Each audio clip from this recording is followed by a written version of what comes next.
पिछले कई दिनों से मेरे पास तमाम दिल्ली भर से लोग आ रहे हैं। मैं भी दिल्ली में घूमता रहता हूं, लोगों से बात कर रहा हूं। दिल्ली को भारतीय जनता पार्टी की केंद्र सरकार ने और खासकर अमित शाह जी ने देश की क्राइम कैपिटल बना के रख दिया है।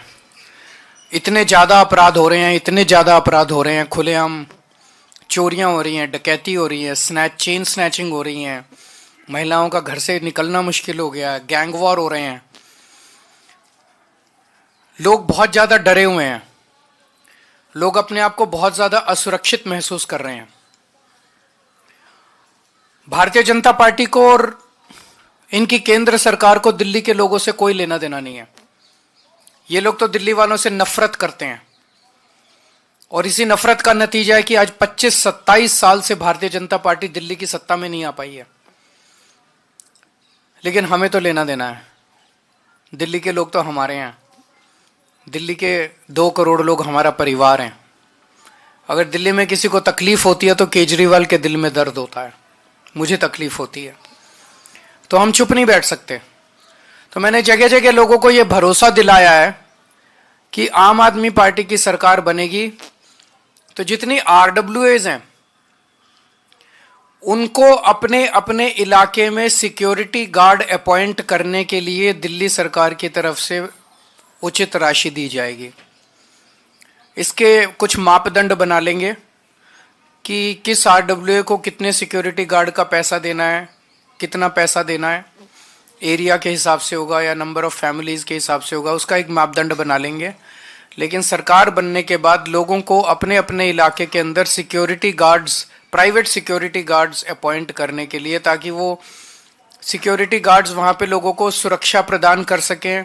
बेसिक सुरक्षा, वैसे तो पुलिस को कोई रिप्लेस नहीं कर सकता और ना ही हमारा मकसद है पुलिस को रिप्लेस करने का, लेकिन अपने अपने इलाके के अंदर बेसिक सुरक्षा के लिए, ताकि कोई भी चोरी करके भागे तो उसको पकड़ा जा सके, कोई भी अनऑथराइज्ड लोग अंदर ना आ सकें। इन सब चीज़ों पे कंट्रोल करने के लिए लोगों को, जैसे हमने पूरी दिल्ली में सीसीटीवी कैमरे लगवाए, अब कोई भी अपराध होता है तो उस सीसीटीवी कैमरे से उस अपराध को कंट्रोल करना आसान हो जाता है, उस अपराधी को पकड़ना आसान हो जाता है। ऐसे ही हम सिक्योरिटी गार्ड आरडब्ल्यूएस के जरिए उनको पैसा देके सिक्योरिटी गार्ड मुहैया कराएंगे। ये भी हमारी एक गारंटी है इस चुनाव के अंदर। अगर आपके कोई एक आध क्वेश्चन हैं तो बता दीजिए। बीजेपी धरना पार्टी बन गई है। रोज इनके लिए मैं सोच रहा हूँ एक टेंट लगवा देता हूँ बाहर, मेरे घर के बाहर, और परमानेंटली ये भी 100-200 आदमी वहां बिठा दें। रोज बस बैनर बदल लिया करें कि आज इसके लिए धरना कर रहे हैं, आज उसके लिए धरना कर रहे हैं। इनके जैसे झूठे और दोगले लोग नहीं है। कल मैं इलेक्शन कमीशन किस लिए गया था? इलेक्शन कमीशन इसलिए गया था, इलेक्शन कमीशन से ये शिकायत करने कि रोहिंग्या का बहाना बना के पूरी दिल्ली के अंदर भारतीय जनता पार्टी पूर्वांचलियों के और दलितों के वोट कटवा रही है। ये खुद ही जेपी नड्डा साहब ने संसद के अंदर कबूल किया था कि हम पूर्वांचली और दलितों के वोट कटवा रहे हैं। कल उसी की शिकायत करने के लिए मैं गया था कि पूर्वांचलियों के वोट कटवा रहे हैं, और ये मेरे ऊपर उल-जलूल वो लगा रहे हैं।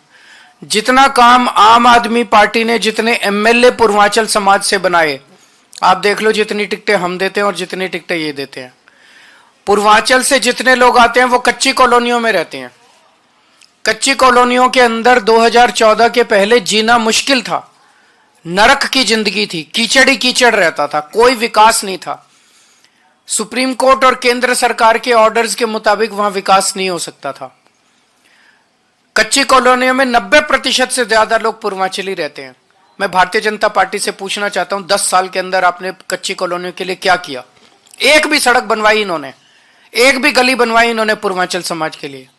एक भी विकास का काम किया इन्होंने पूरी दिल्ली में? कच्ची, तो हमारे पास इतना पैसा था, इतनी पावर थी, कर देते। दिल्ली की सारी कच्ची कॉलोनियों में सड़कें बनवाई, गलियां बनवाई, सीसीटीवी कैमरे लगवाए, नालियां बनवाई, सीवर के कनेक्शन दिए, पानी की पाइपलाइन डलवाई, अस्पताल बनवाए, मोहल्ला क्लिनिक बनवाए, स्कूल बनवाए, उनको इज्जत और सम्मान की जिंदगी दी है मैंने। आज जिन कच्ची कॉलोनी में 3,000 रुपए गज का रेट था 2015 में, आज वहां 1 लाख रुपए का ऊपर का गज का रेट है। और लोगों को सम्मान की जिंदगी मिली है। भारतीय जनता पार्टी ने क्या किया? केवल धरने प्रदर्शन करते हैं ये लोग, गंदी राजनीति करते हैं ये लोग, काम नहीं करते, काम इनसे कुछ नहीं होते।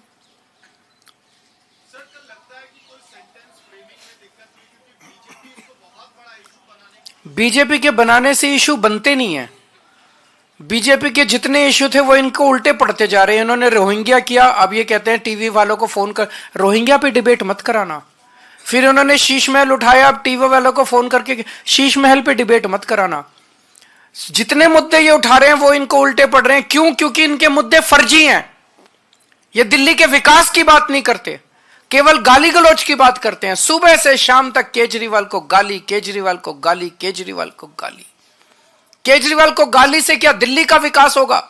केजरीवाल को गाली देने से क्या देश का विकास होगा? अरे देश की बात करो, दिल्ली की बात करो, लोगों की बात करो। लोगों को जीना हराम हो रहा है, महंगाई और बेरोजगारी। कल भी मैं गया था शाम को एक झुग्गी बस्ती के अंदर, बेरोजगारी का ये आलम है। एक एक घर के अंदर बच्चे बैठे हैं बिना रोजगार के। इनको चिंता है रोजगार की? इनको चिंता है बच्चों की कि उनको रोजगार कैसे देंगे? महंगाई से लोगों का घर का खर्चा नहीं चल रहा, चिंता है इनको? बस सारा दिन केजरीवाल के खिलाफ धरने, प्रदर्शन, गाली, केजरीवाल ये, केजरीवाल वो। इसीलिए तो इनको कोई वोट नहीं दे रहा। Thank you.